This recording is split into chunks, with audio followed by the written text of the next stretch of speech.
नमस्कार प्यारे साथियों, मैं सुशील यादव आप सभी का स्वागत करता हूं, आप सभी का अभिनंदन करता हूं। उम्मीद करता हूं कि आप सब लोग बहुत अच्छे होंगे और तैयारी साथियों बहुत अच्छी। और तैयारी क्यों ना अच्छी चले कि अब से पहले आपको हमेशा ऐसा महसूस होता था कि सर ये जो वैकेंसी है इसके अंदर मेरा नंबर आएगा कि नहीं आएगा, कट ऑफ कब तक आएगी, रिजल्ट कब तक आएगा और फिजिकल कब तक होगा। अब तक सिर्फ यही उम्मीद रहा करती थी। लेकिन अभी अगर हम बात करें साथियों, तो अभी आपको ना केवल ये वैकेंसी बल्कि साथियों आपकी 27 अगस्त से आपकी दूसरी वैकेंसी भी आने वाली है एसएससी जीडी की। तो अब तो आपके हाथों में दो दो हाथों में लड्डू हैं, यानी कि इस वैकेंसी का भी आप इंतजार कर रहे हैं और आगे की भी तैयारी कर रहे हैं। और साथियों सही तरीका यही है कि जब तक आपका सिलेक्शन ना हो जाए, जब तक आप तैयारी करते रहें। आज की वीडियो किस बात पर रहने वाली है दोस्तों? आज की वीडियो जो है वह मुख्यतः अगर हम बात करें तो आज की वीडियो जो रहने वाली साथियों, यहाँ पर रिजल्ट 15 जून को और फिजिकल बहुत जल्द होने वाला है। आखिरकार देरी क्यों हो रही थी और ये आरएफआईडी टेस्ट क्या है, आज हम इस पर बात करने के लिए आप सभी के सामने उपस्थित हुए। तो एक एक चीज को मैं आपको बहुत अच्छे से क्लियर करने वाला हूं, एक एक चीज जैसे मैं आपको बताने वाला हूं और बहुत मजेदार तरीके से हर आपके प्रश्न का जवाब देने वाला हूं। जैसे कि साथियों ये आरएफआईडी टेस्ट क्या है, तो क्या फिजिकल जो रिजल्ट है 15 जून को आएगा, फिजिकल कब हो सकता है और अगली भर्ती की तैयारी करें या ना करें। दोस्तों आप हमेशा जानते हैं कि मैं जो भी वीडियो बनाता हूं बहुत ईमानदारी से और बहुत साथ सच्चे दिल के साथ बनाता हूं, यानी कि जिस भी वीडियो को मैं आपके सामने लेकर आता हूं बहुत मन से लेकर आता हूं और इसीलिए मैं आपको हर रोज वीडियो लाता हुआ नहीं दिखाई दूंगा। अभी एसएससी जीडी को लेकर साथियों इसका रिजल्ट कब आएगा, इसका फिजिकल कब होगा, इस बात को लेकर साथियों बहुत लंबे समय से बच्चे इंतजार कर रहे थे। उन सब बातों का जवाब मैं दे तो सबसे पहले जो बच्चों को समस्या हो रही है और वह समस्या था तो जेन्युइन भी है कि एक नई बीमारी ये क्या सर आ गई, एक नई बीमारी ये क्या आ गई, जरा इसके बारे में बताओ। आखिरकार ये आरएफआईडी टेस्ट क्या है सर, ये पहले तो कभी नहीं होता था। दरअसल बेटा ये निकल के कहां से आया टर्म, तो मैं आपको एक लेटर दिखाना चाहता हूं जहां से निकल के आई। अभी ये लेटर देखिएगा, दोनों इस लेटर के अंदर आपको स्पष्ट दिखाई देगा। यहां पर ये लिखा हुआ है साथियों आरएफआईडी बेस्ड, क्या लिखा हुआ है, आरएफआई ईडी एक बेस्ट पीटी होने वाला, तो यहां से निकल के आया है। अब जब इस नोटिस के अंदर ये आरएफआईडी टेस्ट निकल के आया तो बच्चों के दिमाग में जिज्ञासा बनी सर है क्या। दोस्तों अगर मैं बात करूं ये क्या है, तो ये वैसे तो आपके मतलब की कोई चीज इसमें है नहीं कि आपको इस पर दिमाग लगाने की आवश्यकता है, फिर भी जिज्ञासा रहती है। सबसे पहली बात साथ, तो जैसे आप जब रनिंग करते हो तो आपके साथ तो जैसे आपने देखा होगा, जैसे आपके यहाँ पर एक नंबर डाला जाता है, जो जो भी आपका चेस्ट नंबर होता है उसी में चिप लगी होती है जो आपको ये बता रही होती है कि आपने कितने राउंड यहां पर कंप्लीट कर लिए, है ना। कई बार क्या होता है साथियों, कई बार वह चिप जो है एग्जैक्ट डाटा नहीं काउंट कर पाती है। तो अब की बार क्या किया गया, थोड़ी सी टेक्नोलॉजी को अपडेट किया गया है। आरएफआईडी टेस्ट के माध्यम से आपकी एक एक सेकंड काउंट की जाएगी और आप साथियों कितने एक्स्ट्रा राउंड लगा रहे हैं यह भी वहां पर काउंट किए जाएंगे। तो ये आपके मतलब की चीज नहीं है, एक आपके लिए अच्छी टेक्नोलॉजी है जो साथियों इसके माध्यम से आपको फिजिकल कराएगी। बात समझ में आ गई। ये साथियों कह सकते हैं जैसे चिप लगती थी बहुत सारे बच्चों को पहले तो कि चिप लगा करेगी, तो इसमें भी संशय होता था सर कैसी चिप हुआ करेगी, क्या लेके भागनी पड़ेगी। सेम ये समझो साथियों छोटी सी एक डिवाइस होगी, आपके हाथ पर बांधी जा सकती है, पैर पर बांधी जा सकती है, वो भी एक चिप की तरह होगी। आपने कितना दौड़ा है बस इस बात का आपको आकलन कर। अब मुख्य बिंदुओं पर आते हैं जिन पर साथियों सबसे ज्यादा इंतजार आप कर रहे होंगे, वह रहने वाले होंगे क्या रिजल्ट साथियों आपका 15 जून को आने वाला है, क्या रिजल्ट 15 जून को आने वाला है। तो इसके लिए साथियों मैं आपको यहां पर लेकर आना चाहूंगा। ये दो लेटर साथियों काफी तेजी से वायरल हो रहे हैं और इनसे आपको बहुत कुछ अनुमान लग जाएगा। हर यूट्यूबर हर टीचर अपने आधार पर इनसे अनुमान लगा रहा है। देखते हैं किसका अनुमान सही बैठता है, हमारा या उन बड़े बड़े यूट्यूब वालों का। आइएगा बात करते हैं। दोस्तों कहते हैं कि इसके अंदर क्या था कि ये लेटर साथियों इसलिए वायरल हो रहा था कि इसके अंदर दो डेट दी गई थी। पहले तो इस लेटर की बात कर लेते हैं। इस लेटर के अंदर क्या था, जो आपके साथियों यहाँ पर बिड सबमिशन एंड डेट थी वह साथियों यहाँ पर 26/4/2024 रहने वाली थी। फिर साथियों बढ़ा के कितनी की गई, ये साथियों यहाँ पर 10/5/2024 की गई। यानी कि साथियों दो चीजें होती हैं, यहाँ पर भी बता देता हूं। फिर ये डेट साथियों यहाँ पर कितनी की गई, 20/5/2024 की गई और फिर उससे बढ़ा के बात साथियों यहाँ पर 10/6/2024 आपको दिखाई दे रही होगी। तो मुद्दा क्या है, मैं आपको सीधी चीजें बताता हूं। दोस्तों अगर हम बात करें यहां पर, अगर हम सबमिशन की बात करें या ओपनिंग की बात करें, तो जब हम ओपनिंग की बात करेंगे तो जितनी भी साथियों कंपनी होती है जो आपकी यहां पर फिजिकल कराएंगे, सबसे पहली बात है कि इसको जो फिजिकल को ले रही है ना साथियों, आपकी आईटीबीपी ले रही है। आईटीबी पहले कौन लेती थी, सीआरपीएफ लेती थी। जब सीआरपीएफ हो या आईटीबीपी हो, कोई तो टेस्ट लेगी। अब वो साथियों फिजिकल कराने के लिए उसके पास सारे संसाधन नहीं हो सकते, तो वो किसी कंपनी को टेंडर देगी कि आप फिजिकल कराओ, बस डॉक्यूमेंटेशन हमारा होगा, हम कागज पर हम कार्रवाई करेंगे, लेकिन आप सारा कुछ साथियों मुहैया सब चीजें आप कोशिश करोगे कराने की। तो ऐसी वो कंपनी तलाश रही है, तो उस कंपनी के लिए इन्होंने साथियों टेंडर निकाला और उस टेंडर के माध्यम से कहा कि भाई हमें इस डेट से इस डेट से लेकर और साथियों इस डेट के बीच में यहां पर एक कंपनी फाइनल कर लेनी है। फिर ये डेट बढ़ा दी गई, बोले हम इस डेट को यहां से लेकर इस डेट तक हम फाइनल करेंगे।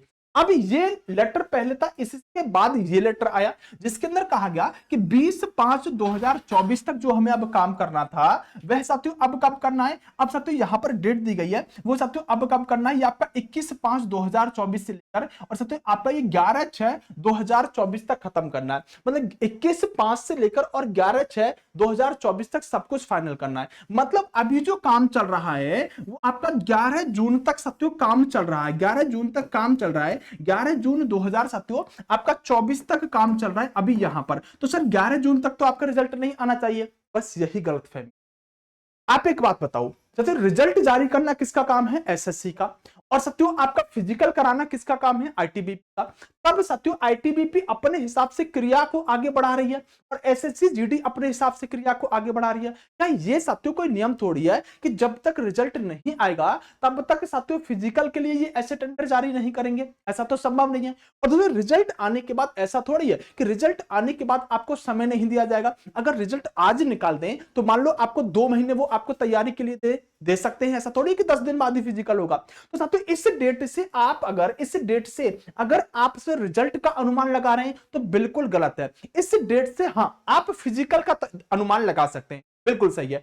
इस डेट से जो लेटर के अंदर है आपसे तो रिजल्ट का अनुमान नहीं लगा सकते, बहुत गलत है। आप इस डेट से आप फिजिकल का अनुमान लगा सकते हैं। तो पहली बात तो साथियों जो आपका रिजल्ट है अनुमानित, अगर मैं अपने हिसाब से बात करूं तो आपका रिजल्ट साथियों ये आपका 15 जून के आसपास आ रहा होगा। इस डेट को नोट कर लीजिएगा, 15 जून तक आपका रिजल्ट आ जाएगा, या 15 से साथियों 2-4 दिन आगे तक जा सकते हैं, लेकिन जून में ही आपका रिजल्ट आ रहा होगा। ये बात अपने दिमाग के अंदर सेट कर लीजिएगा। बहुत तथ्यों के आधार पर मैं आपके सामने वीडियो लेकर आता हूं, सिर्फ हवाई बातें नहीं करता हूं। तो सबसे 15 जून को आपका फिजिकल हो मतलब 15 जून को आपका रिजल्ट आ रहा होगा, 15 जून से थोड़ा बहुत आगे जा सकता है। और यह बात भी गलत नहीं होगी कि 15 जून से पहले भी आपका रिजल्ट आ सकता है। अब बात करते हैं सर फिजिकल कब होगा। जैसा मैंने आपसे कहा कि साथियों इस लेटर के माध्यम से आप फिजिकल का अनुमान लगा सकते हैं। अगर 11 जून तक की ये डेट है तो फिजिकल कब हो सकता है दोस्तों, फिजिकल आपका जो हो रहा होगा ना, लगभग मैं बात करूं साथियों अगस्त के आसपास ये फिजिकल जा रहा होगा, जुलाई अगस्त में आपका फिजिकल हो रहा होगा, क्योंकि जून तक तो इनकी ये प्रक्रिया चल रही है 11 जून तक। मान लो साथियों 1-2 बार डेट नहीं बढ़ी या बढ़ भी गई तो जून से साथियों पूरा जून गया, आगे 1-2 महीने उन्हें तैयारी के लिए भी चाहिए जुलाई। तो आपका फिजिकल जो हो रहा होगा मेरे साथियों वो आपका फिजिकल लगभग अगस्त तक हो रहा होगा। ये साथियों सारी बातें जो कही जाती है ना सिर्फ ऐसे ही नहीं की जाती हैं, इस पर बैठकर बहुत गहन विचार किया जाता है, पिछले साल का डाटा देखा जाता है, कितना समय दिया गया था रिजल्ट और साथियों आपके फिजिकल के बाद, उन सब बातों को देखा जाता है, जब जाके साथियों आपके सामने डाटा लेकर आ जाता है। तो अगस्त में आपका लगभग फिजिकल हो रहा होगा, क्योंकि तो जून में इतनी भयंकर गर्मी पड़ती है ना कि जून में कई बार ये लोग बचते हैं फिजिकल लेने से। कई बार एसएससी जीडी में पिछली बार अगर मैं बात करूं, पिछली बार नहीं साथियों उससे पिछली बार शायद की बात है, जहां पर नोएडा के अंदर फिजिकल हो रहे थे तो जून का महीना था, उनको साथियों फिजिकल जब कराया ना तो बहुत सारे बच्चे बेहोश हुए, बहुत सारे बच्चों को एम्बुलेंस से मंगा के उनको एडमिट करवाना पड़ा, बहुत बड़ा चैलेंज उनके सामने होता है। तो जून की गर्मी में वो साथियों बचते हैं, ऐसा नहीं कराते हैं, कराते नहीं है, कराते हैं लेकिन फिर बचते हैं। तो अगस्त तक साथियों आपका ये लगभग, क्योंकि कहीं ना कहीं वो भी तो इस गर्मी को समझते हैं। आज के समय में साथियों अगर मान लीजिएगा आप सुबह एंट्री लीजिएगा फिजिकल करने के लिए, जून में फिजिकल करने के लिए सुबह एंट्री लीजिएगा, आप 10-11-12 बजे से पहले दौड़ नहीं पाओगे, डॉक्यूमेंट का भी काम होता है। तो अगर आप 11-12 बजे दौड़ोगे तो आज के समय 5 किलोमीटर दौड़ना है, जून के महीने में 5 किलोमीटर दौड़ना सामान्य बात नहीं होती है। तो बेटा ये लगभग आपका फिजिकल अगस्त में जा रहा होगा। तो मैंने कहा कि 15 जून के आसपास आपका रिजल्ट आ रहा है, बिल्कुल सही और सटीक जानकारी बता रहा हूं। और तो आपका अगस्त में फिजिकल हो रहा है। तो ये वाला पॉइंट जो है ना ये आपको सबसे परेशान कर रहा है, यही आपके काम का है। दोस्तों एक बात मुझे बताओ, अगर आपका स्कोर इस वाली भर्ती में चाहे कुछ भी बन रहा है, चाहे कुछ भी बन रहा है, क्या आप आगे की तैयारी नहीं करोगे? यही आपकी सबसे बड़ी गलती है। दोस्तों जिस दिन तक आपके हाथ में जॉइन लेटर ना आ जाए ना, उस दिन तक अपने आप को लगा हुआ मत मानना, चाहे आपका स्कोर 150 ही क्यों ना बन रहा हो। जिस दिन आपके हाथ में जॉइन लेटर ना हो रहा है कि ये रहा एसएससी जीडी का जॉइन लेटर, जब तक अपने आप को तैयारी में रखना, क्योंकि प्रश्न लिखा मैंने अगली भर्ती की तैयारी करें या अभी नहीं करें। अगर आप इस भूल में है ना कि मेरे 150 बन रहे हैं, मैं करूं या ना करूं, मेरे 140 बन रहे हैं, मैं करूं या ना करूं, तो दोस्तों समय का कुछ नहीं पता होता। आपको 100% अगली भर्ती तैयारी पर लग जाना चाहिए। सुबह अपना हल्का फुल्का फिजिकल करके आना चाहिए, थोड़ी बहुत रनिंग कर लेनी चाहिए अगर आप करना चाह रहे हैं, अन्यथा आपको पूरी तरह से अगली भर्ती पर शिफ्ट हो जाना चाहिए। दोस्तों अगर आपका 140 135 भी बन रहा है तो क्या समस्या की बात है, आप अच्छी पोस्ट के लिए लड़ाई लड़ो। क्या पता इस बार आपको एसएसएफ एनआईए या फिर सीआईएसएफ ना मिले, सीआरपीएफ बीएसएफ मिल जाए, क्या पता सीआरपीएफ बीएसएफ मिल जाए। तो साथियों हो सकता है कि आप एक अच्छी पोस्ट के लिए इस बार तैयारी करो। क्या करो, अच्छी पोस्ट के लिए इस बार तैयारी करो। मेरी बात को समझ पा रहे होगे। तो इसलिए बेटा आपको तैयारी में बने रहना है और 100% बने रहना है। ठीक है, क्लियर हुआ। तो ये बात मैंने आपको बता दी। अब सर इसमें फिजिकल में क्या क्या होता है, फिजिकल में क्या होता है, तो बेटा मेल कैंडिडेट जो होते हैं इनको 5 किलोमीटर 24 मिनट में दौड़ना होता है, और इनकी बेटा जो हाइट चाहिए 170 सेंटीमीटर चाहिए। वो हिल एरिया या फिर सब लद्दाख वाले बच्चों के लिए, उनके लिए छूट अलग है। अगर फीमेल की बात करें तो 1600 मीटर बेटा 8.5 मिनट में दौड़ना होता है, और 157 सेंटीमीटर इनके लिए क्या चाहिए साथियों, यहां पर हाइट चाहिए। यहां पर छूट साथियों अलग रहती है। अब दोस्तों सबसे मुख्य बात मैं करने जा रहा हूं कि आपको डॉक्यूमेंट क्या क्या तैयार करा लेना चाहिए। हालांकि अभी जब आप फिजिकल देने के लिए जाओगे तो यहाँ डॉक्यूमेंट साथियों आपके चेक नहीं होंगे, लेकिन ये डॉक्यूमेंट आपके मेडिकल के टाइम पर चेक होंगे। आपके पास क्या क्या होना चाहिए जो अभी आपके लिए आवश्यक है। दोस्तों आपके पास 10th की मार्कशीट होनी चाहिए। जिनके पास है तो सर्टिफिकेट मतलब सनद और मार्कशीट अलग अलग है, तो उनके पास सनद और मार्कशीट दोनों होनी चाहिए। यहां पर एक बात ध्यान देने वाली यह है कि अगर आपने साथियों फॉर्म भरते समय अगर आपने 12th भरा है, अगर आपने हायर एजुकेशन में 12th भरा है या ग्रेजुएशन भरा है, तो आपके पास फिर 12th की मार्कशीट से तैयार रखना। अगर ग्रेजुएशन भरा है तो ग्रेजुएशन की मार्कशीट को तैयार रखना। अगर सिर्फ आपने 10th भरा है तो आपके पास 10th की मार्कशीट होनी चाहिए। तो मूल निवास जिसे आप डोमिसाइल कहते हैं, ये मूल निवास आपके पास होना चाहिए, ना हो तो आप बनवा लीजिएगा, नया साथियों बनवा के चलेगा। इसलिए मैं आपसे कह रहा हूं कास्ट सर्टिफिकेट किस किस को चाहिए, तो ईडब्ल्यूएस ओबीसी एससी और एसटी। ईडब्ल्यूएस वाले साथियों वह होते हैं जो जनरल वाले होते हैं, उनको ईडब्ल्यूएस चाहिए, और उसी फाइनेंशियल ईयर का चाहिए जिसमें सबसे भर्ती आई है। मतलब फॉर्म भरने की अंतिम तिथि के पहले का आपके हाथ में ईडब्ल्यूएस होना चाहिए।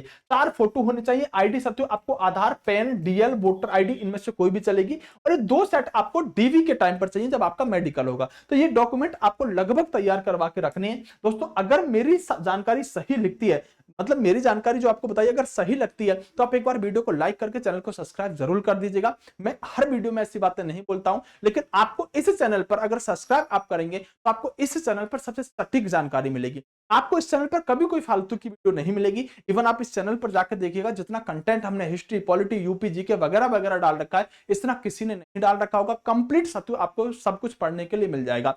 इस पर कोई भी ऐसी चीज नहीं डाली जाती है जो साथियों आपके हित में ना हो या फिर आपके काम की ना हो। ऐसी कोई वीडियो इस हमारी परीक्षा यूट्यूब चैनल पर कभी मेरे द्वारा नहीं डाली जाएगी। इस बात का विश्वास रखिएगा, और इसी विश्वास के साथ इस चैनल को आप सब्सक्राइब कर लीजिएगा कि हमें हमेशा सही, ऑथेंटिक और साथियों हमारे काम की बात इस चैनल के द्वारा बताई जाएगी। तो चैनल को सब्सक्राइब करना मत भूलिएगा। इस बात के लिए मैं आपका तहे दिल और अभिनंदन करूंगा। जुड़े रहिएगा, कमेंट करके जरूर बताइएगा आपको वीडियो कैसी लगी। कमेंट बॉक्स आपके लिए खुला हुआ है, हमेशा साथियों कमेंट करके जरूर जाइएगा। बेस्ट ऑफ लक, नमस्कार, जय हिंद दोस्तों।